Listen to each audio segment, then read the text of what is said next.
Hi everybody, it's Sarah Cray with Let's Make Art, and I teach watercolor and sometimes gouache, and this is a gouache tutorial. We're doing Dreamy clouds. I'm really excited to do this project. We're going to go over color transitions and clouds, which is kind of fun. Love clouds. So we're going to do this project. I was going to say attack this project, but that sounds really aggressive. It does sound aggressive. So we're going to complete this project by doing 4 steps. Our very first step, and this is going to take the longest part, and that's putting in our sky, so the color transition in the background. Okay. Our second step, we are going to define our clouds. Our third step, we're going to put in the moon and the stars, and our very last step, we're going to go back into our clouds and make sure there's no other adjustments that need to be made. I am using 3 colors for this project. It's Holbein Designer Gouache. Our first color is Carmine. Our second color is Permanent White, which you can't see. Sorry about that. Did you actually put it on that paper? I did actually. Oh, all right. And our third color is Permanent Yellow Deep. So 3 colors for this project. We're using a round 6 and a round 2, our go-to brushes. You can use watercolor and gouache brushes interchangeably, but if you notice that you use gouache heavily, especially like really thick paint and stuff like that, you might want to separate them, but I just use the same brushes and they work out fine. Just rinse them really well. But both gouache and watercolor are water soluble and made with gum arabic, so they're both watercolor pretty much. These are words I've heard. If you have no idea what any of those things mean, I have an intro to gouache video on our YouTube channel that you can refer to if you want a little bit more background on what gouache is. Okay, and of course we're doing a larger area. I taped mine down here. So I have painter's tape so I can have a clean edge. If you have larger paintbrushes, I just like using larger brushes if you're using larger areas. If you just have your round 6 and a round 2, there's nothing wrong with that. I painted that with these 2 brushes. If you do have larger brushes, handy to have. It just covers larger surface areas faster. That's it. Nice. Yeah. Okay, we are going to do our oath and then we'll get to painting. So, if you can raise your right hand and repeat after me, I promise to be kind to myself. I promise to be kind to myself. I promise not to compare my work. I promise not to compare my work. And I promise to have fun. And I promise to have fun. I try to be really soft now with my, because when I first did it, I would be like, yeah, the timing threw me off. Really. I was like, wait, what? So many sharp head angles. It's fine. Okay. We are going to start this project with our dark colors first. So as you can see, there's a transition in value, and we're going to get lighter in value, but we're actually going to use white paint to achieve that lightness and value as opposed to just using water. Now, before we get started on the painting, I just want to give you guys a heads up. Our mics are acting kind of funny. We're not entirely sure what's going on, so we'll try and minimize the cutting as much as we possibly can, but if you do hear it cut once or twice, we're really sorry. We know it's an issue. We're working on it. It will be resolved. Technology, man. Technology is just a beast. It's hard sometimes. It should just work. It should just work. How it's programmed. Okay, so I'm grabbing my round 6 and I'm going to mix like a reddish peachy color, so red with warm tones. So I'm going to grab my Carmine color and I'm going to put it towards the middle. And I do have some water on my brush to make it smooth. And don't be afraid to mix a lot. We want to mix a good amount of color here because we'll just be like adding white to it to lighten it up as we go. So here's my Carmine. I'm going to grab some yellow and I'm going to grab some white.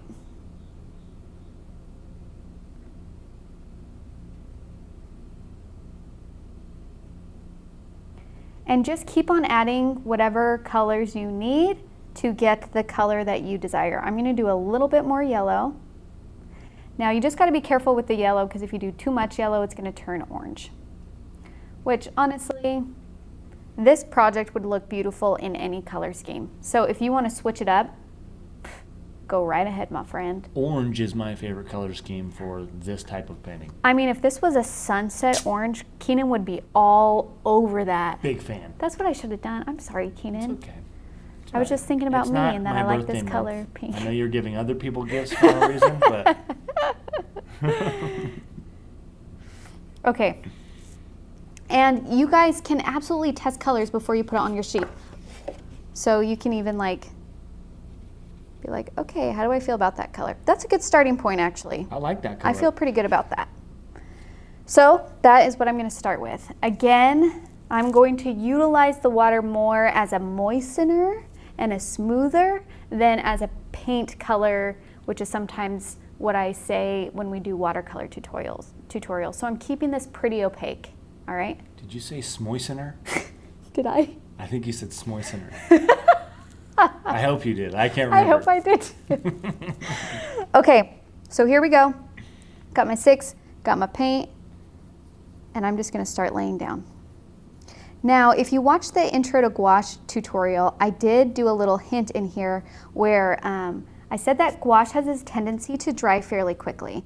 And so that sometimes makes it difficult to blend if you're trying to get smooth transitions. And a little tip that I picked up is you can utilize a spray bottle to keep your paint moist as you're doing transitions like this. I paint fairly quickly in general, so I feel comfortable being able to just like lay it down and move on. If you are taking a little bit longer, first of all, nothing wrong with that. Nothing wrong with that at all. But it's frustrating you because you're not able to blend, then maybe grab a spray bottle and just do a quick little mist to see if you can keep that going. Which is a super cool tip. Yeah. So now I added a tiny bit of white into this, and I'm going to paint with that. And I'm just going to work that line a little bit back and forth. Now when you're blending, now that I laid down my dark color and I'm moving on and slowly starting to add like white / yellow a little bit more as I go, you don't want to blend all the way back up to the top. You only kind of want to blend where these two colors meet, and that's it. Because if I were to move this all the way, then I would lose this darker color. Does that make sense? It's going to become more apparent as we add more white and yellow into this where there's a stronger change. They can see my palette, right? Yes. Okay. So now that's a stronger change in color.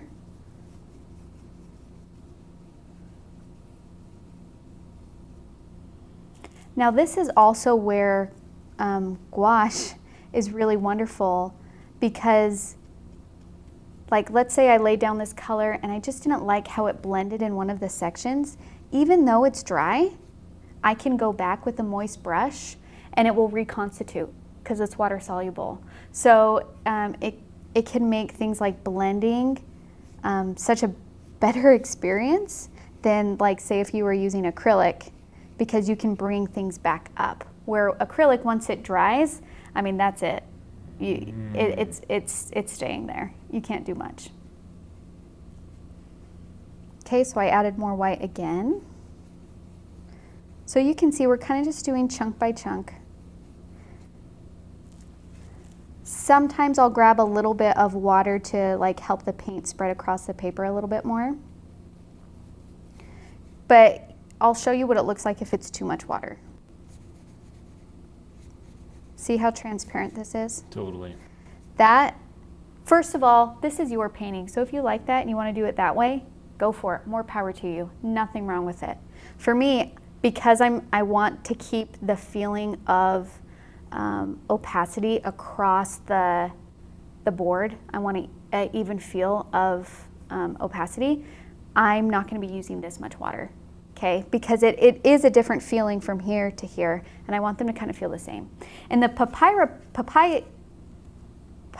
There it is. I was going to say papyrus. I knew it. In the papaya tutorial, we played with both. So I'm not saying that it's bad to do both, or you know what, nothing is bad, okay? You have the right to do whatever you want.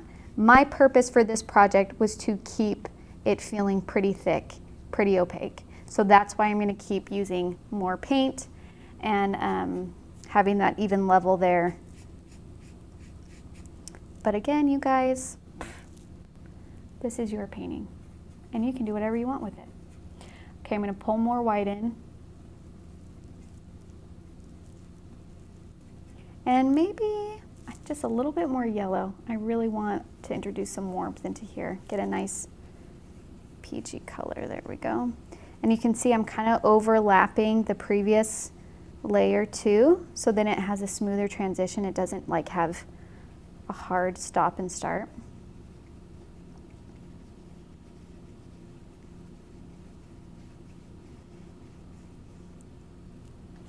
Again, if you have a larger brush, you can do this step using this larger brush. But I'm going to keep using my 6 because why not, you know? That's what I used. Every time you say using your 6 or doing something with your 6, it makes me think of a song. Oh, what song? It starts out, running through the 6 with my woes. Okay, have you heard that song? No. Okay. Well, turns out that means running through the 6, which is like an area, with my friends. Oh, really? Yeah, there's no deeper meaning to it. It just means he's running around with his buddies. Oh. But it makes me think of that every time. Okay, I can see that. I'm just trying to figure out how to make that, like, steal it, basically, to make it work for painting.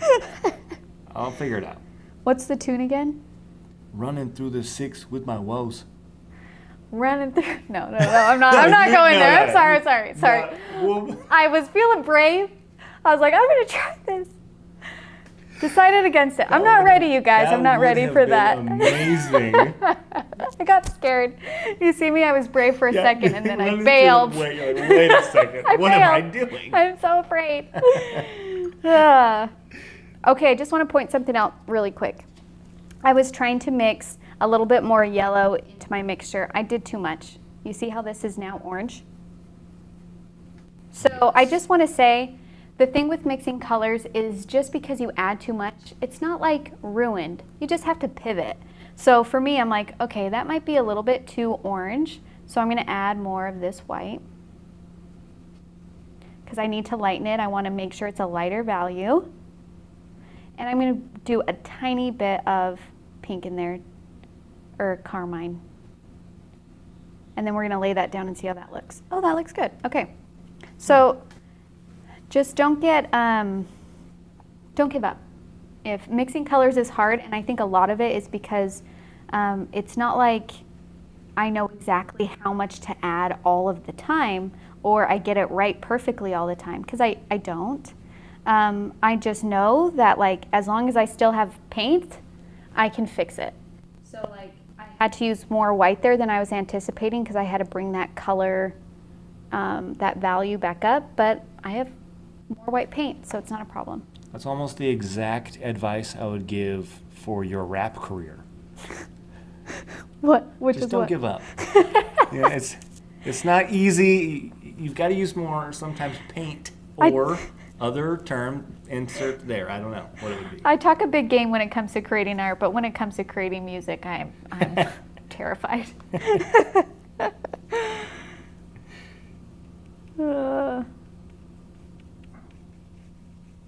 Okay, now this like bottom third, I'm going to kind of reserve for our clouds.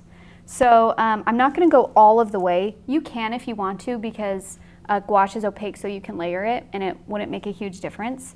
But for me, just to save paint, I'm not going to go all the way. I'm going to go probably about 1.5 inches out. You just want to make sure that you're covering enough so that when you do these lower clouds here, there's not white paper.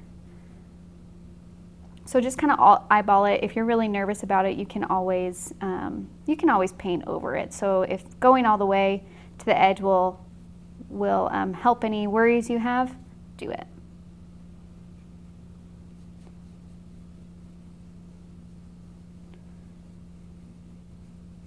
Now, because I was doing this in kind of chunks with the smaller brush, I do have a little bit of lines and streakiness. That doesn't bother me. I also have it in my reference photo. It's not a big deal. If you do have a larger brush, like you could smooth it all out, like dampen your brush and smooth. and try and get rid of those hard lines if you wanted to. With a really not very wet brush. If it's too wet, it's gonna actually bring all of this up. So you have to have a good balance when you're trying to smooth something out. Because if there's too much water, it will actually probably even it all out, if that makes any sense. You know what I'm saying? Yeah, that makes sense. Let me see if I can just show you on one part. So this, again, this is a 3/4 inch wash. There's different sizes. You don't need to have this for the project. I just want to show you how you can utilize it if you want to. So if I were to take my moist brush and I can just work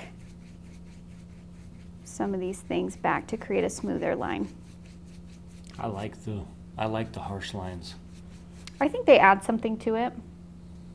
You just got to be careful if you worked here and then if you're going to go there, there's still probably white on my brush. So I don't want to like jump to there without like rinsing it first, you know? Yeah. So you can see I'm kind of smoothing out some of these things.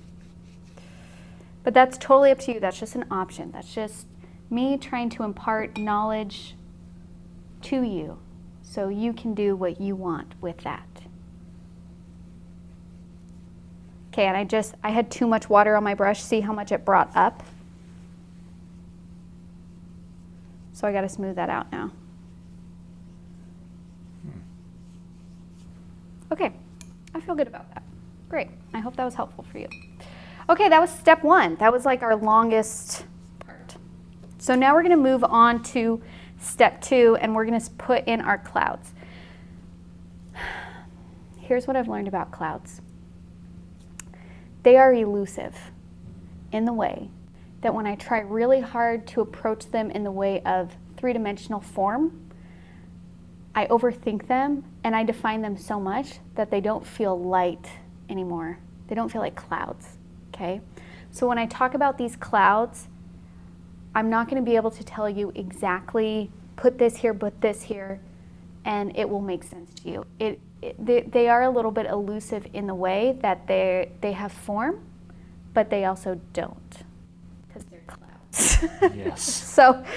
So what I want you to notice is these clouds, the biggest thing is the value change. On the edges here, I used just white.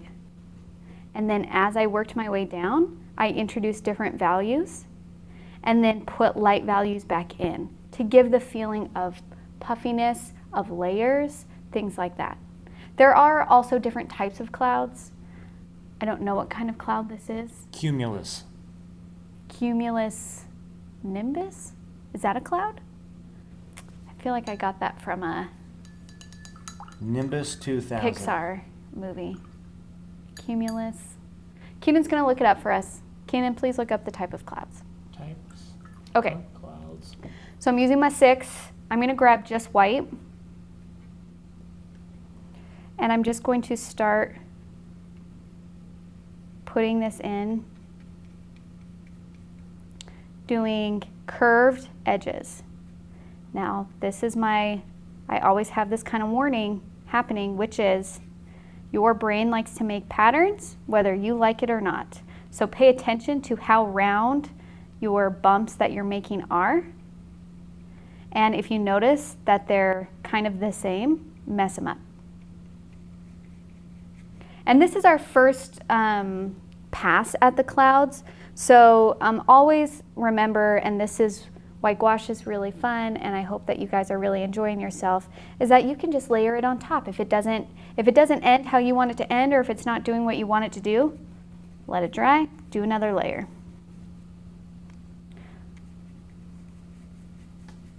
So as you can see, I still have a little bit of color on my brush from when I was doing this. It was probably up near the top of my bristles. That's okay. It's coming out on my painting, but since this is my first run, I know I'm gonna do another layer on top of this, so I'm not stressed out. This is basically just like me placing my clouds. So for me, I'm feeling like this is too much of a straight edge. I think I need to come up more along this side and make it feel more like a point as opposed to a straight line. Now we did not have an outline with this project, and that's because clouds are so different shaped, so many different kinds. I wanted you guys to experience a little bit of freedom with painting them and know that like whatever shape you make, it's not wrong. Keenan, did you figure out what type of clouds? I did. What is it? There are several types of clouds. Yes. Cumulus was close. Nimbus is also close. Nimbus means, or the word nimbus means a cloud that already has rain or snow falling from it. Oh. Very interesting. Okay, so this is not a nimbus cloud. No, it's closer to a cumulus cloud. Oh, so you were right. It's not a big deal. Okay, so now I feel a lot better about my cloud shape. Before it was feeling really straight. All of my bumps were going in a very strong line, which created an implied line in my composition. So I decided to kind of curve that up again, or curve that up instead. I don't know why I said again. Okay, so now I define that, and now I'm going to introduce value into my clouds. So starting from the bottom, this like peach mixture that I already have going on, I'm just going to start putting randomly in places. And I'm sure that's really frustrating for you because you're like, what do you mean randomly? I mean randomly, my friend. I'm going to put some down here. I put some in the middle, and I put some on this side.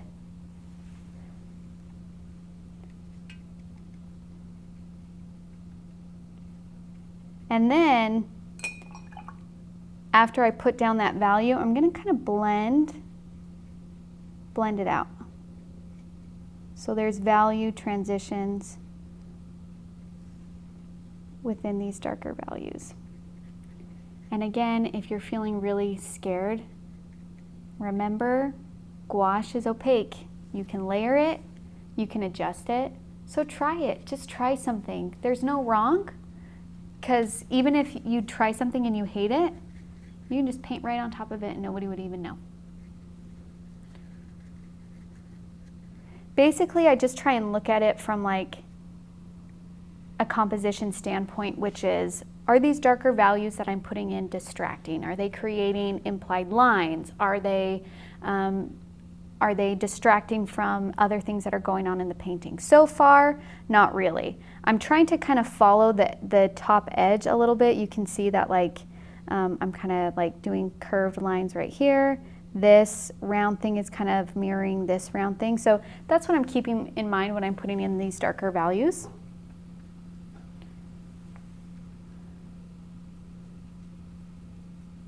We just want to give the hint of billowing clouds that are layered on top of each other, because that's what clouds are, man. They're so wild.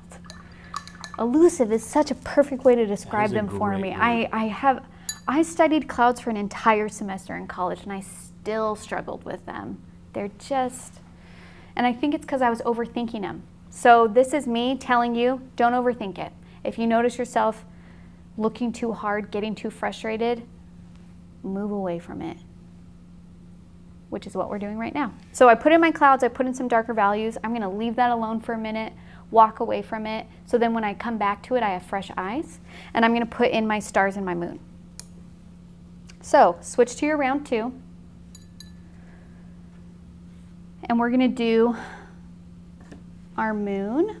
Now, you can do a full moon, you can do a crescent moon, you don't even have to do a moon, you can do a shooting star, you can do anything. I'm gonna do name that looks like stars. I feel like I've seen that somewhere. Yeah, Nicole did that in one of her kids' projects, which turned out awesome. I don't know, there's so many fun things you can do. Maybe throw a Snickers in there. A Snickers? Yeah. So like a half-eaten Snickers flying through the sky. Or put a Milky Way. Okay. Let me put in my moon and then I want to tell this story. So okay. I'm doing a crescent moon.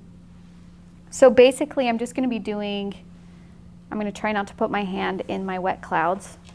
I'm going to start probably about an inch off of my paper. So then it's not, if it's too close to the edge, it might feel like it's falling off. So I'm going to give myself a good inch. And is the camera there on that close-up, Keenan? It is. Awesome. Okay. And I'm going to do a half circle. Okay. And then it's going to be narrow. Don't worry, I can cover that up. My wrist just did that. Oh, wow. Yeah, but it's fine because it's gouache. Yeah, learning experience. I can just paint over it. This is the freedom, my friends. Okay, sorry. So avoiding my clouds, I'm going to do thin edges, and then when it gets to the middle, it's going to thicken.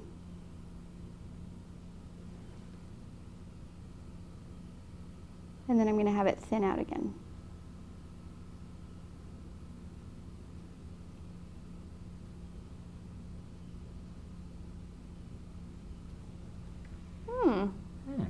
Looks pretty good.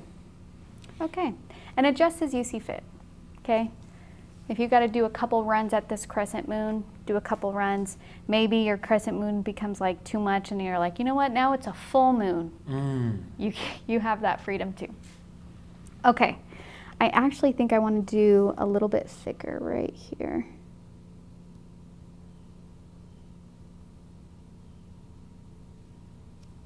There we go, that feels better. All right, and now I'm going to put in my stars. And I'm just going to do little dots throughout. Again, pay attention to your spacing. Mess it up on purpose. Make some small, make some a little bit bigger. If you want to try like flicking, you can. I actually like went in and did individual dots as opposed to flicking, which is what we've done in watercolor before. And that is because in order for flicking to work in watercolor, you need to have enough water on your brush that the paint will move off of it. And because the sky layer that we put down is super opaque, if I did that, I would actually probably get water drops a lot on my sky, and that would lift up the gouache and reconstitute it. So that's why I'm just picking with my brush instead of flicking with water and paint. But if you want to try it, give it a try. Okay, so what I wanted to tell you guys is I used to do custom digital portraits when I was in college, just a way to like a little side hustle. And I did a custom Christmas card for a lady, and it was the best. She was like, "Can you digitally paint me as surfing, using Santa Claus as a surfboard through space with cats on my shoulders?" My God. And I was like, first of all, I don't know you, but I love you. And I was like, absolutely, I can do that for you. So I did. I digitally painted this woman surf style riding Santa Claus in space with cats on her shoulders. I'm going to see if I can find that painting and like put it right here for you, because it is hilarious. Yes, please. And it was one of my favorite custom portraits I have ever done. So fun. What time of the year was that? It was her Christmas card. Oh, that's right. You said that. My bad. Also, you guys, Keenan's birthday is on Christmas. I just told everyone your birthday. That was a secret. Okay, and I am going to be putting stars closer to my clouds. Obviously, they're not going to show up as well on the dark background because this is a lighter value background, but you can still see them.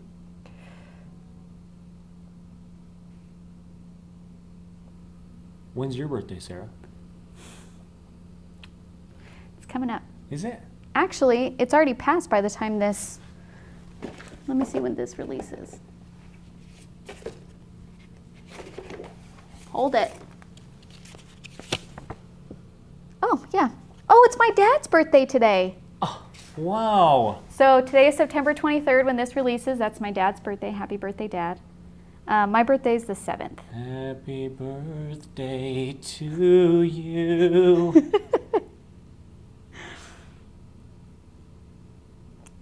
I also have a tendency to do dots in groupings of 3, so I'm mentally trying hard not to do that, but I can catch myself. There's one, there's one, there's one, there's one, there. So just know you're not alone in these I'm seeing a pattern. patterns that your brain likes to make. You kind of have to be aware of it and then go in there and like try and adjust it. I didn't even have to cover that smear mark because now it just looks like a star. Perfect.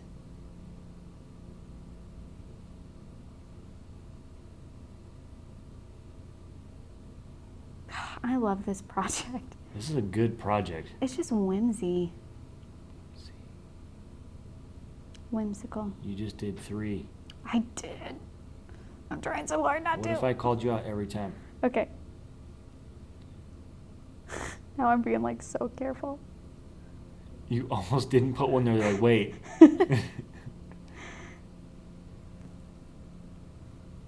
I just feel like I need to do a lot right here.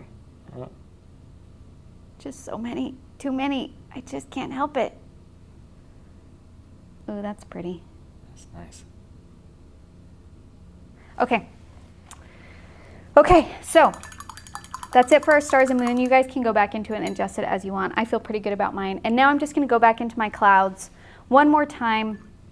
If I need to introduce a slightly darker value, I kind of want to just to separate, because this color and this color is happening really heavily in my clouds, and I just kind of want to do a callback to maybe this color a little bit.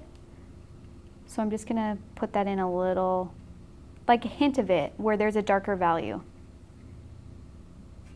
Just to introduce some other colors. You don't have to do this part. Maybe you don't need to go back into your clouds at all because you're feeling really good about where they ended. But I'm having some really interesting textures in here because I'm using water on some of this to blend out while also using thick white paint for like the highlights.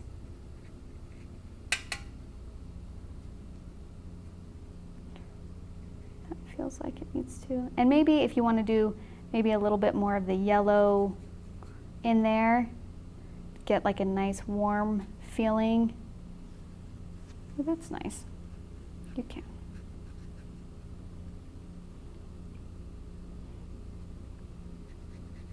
And again, this is where gouache is really great. This area is dry, but I felt like my brush strokes got a little too crazy that it started to take away and distract from the overall painting. So I'm just going to go in and smooth some of those brush strokes out with a damp brush.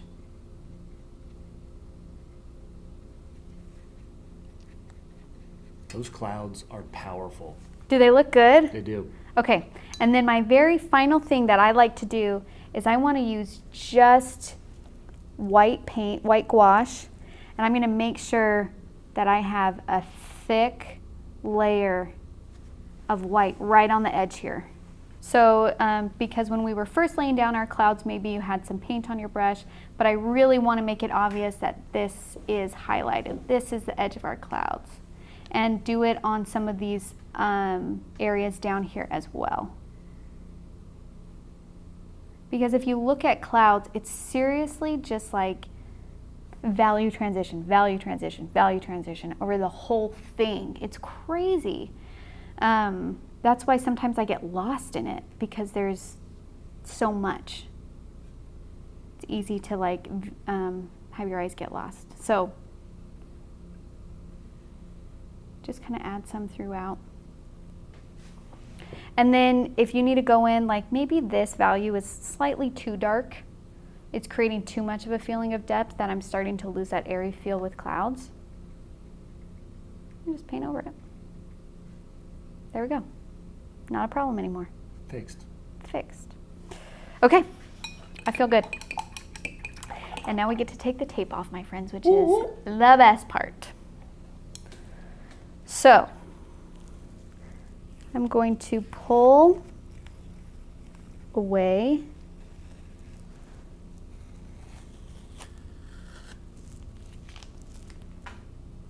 look at that clean edge. Oh it's my good. Gosh. Oh. Okay.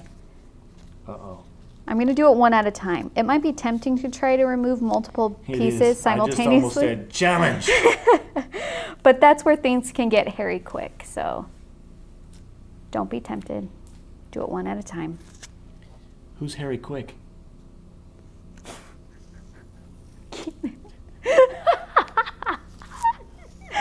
That was a good dad joke. Thank you. That was really good. Thank you. I'll be here all week.